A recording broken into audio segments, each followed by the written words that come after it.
Bem, pessoal, vejam o que a dominância da BTC protagonizou nesses últimos dois candles. Eu estou no semanal, porque no diário ficou muito agressiva a movimentação da dominância.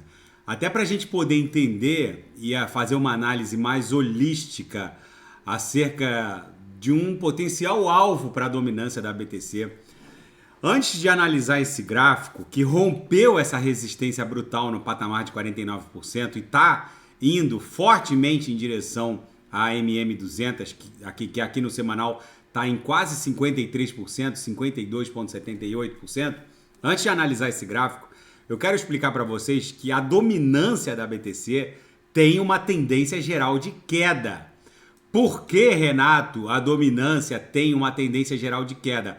Porque o mercado paulatinamente vai reprecificando o capital humano e tecnológico de outras altcoins. Vocês vejam que até o surgimento da Ethereum, ó, isso aqui foi o surgimento da isso aqui foi a mera publicação do white paper da Ethereum.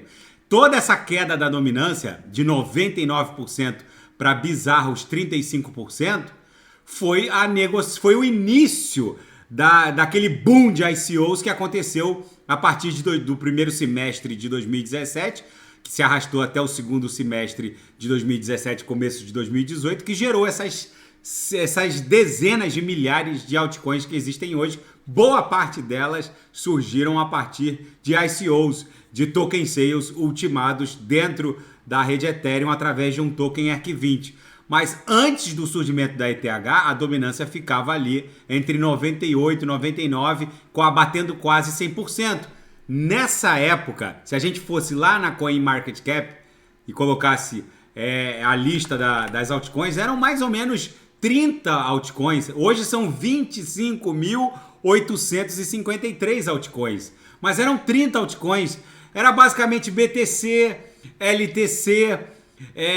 a Dogecoin foi um fork da LTC, da Litecoin, Namecoin, que gozavam do mesmo consenso Proof of Work. A BTC processa um bloco a cada 10 minutos, a LTC também tem consenso Proof of Work, processa um bloco a cada 5 minutos. A Dogecoin, que foi um fork da LTC, passou a processar um bloco a cada 2 minutos, ou seja, era mais do mesmo. Aí veio a ETH e disse ao mundo que era possível criar forças computacionais virtuais, como a Ethereum Virtual Machine, para rodar contratos inteligentes. Aí o que aconteceu? A dominância caiu de 99% com a publicação do white paper da Ethereum e foi parar em 94%, 93%, com o início de negociação da ETH.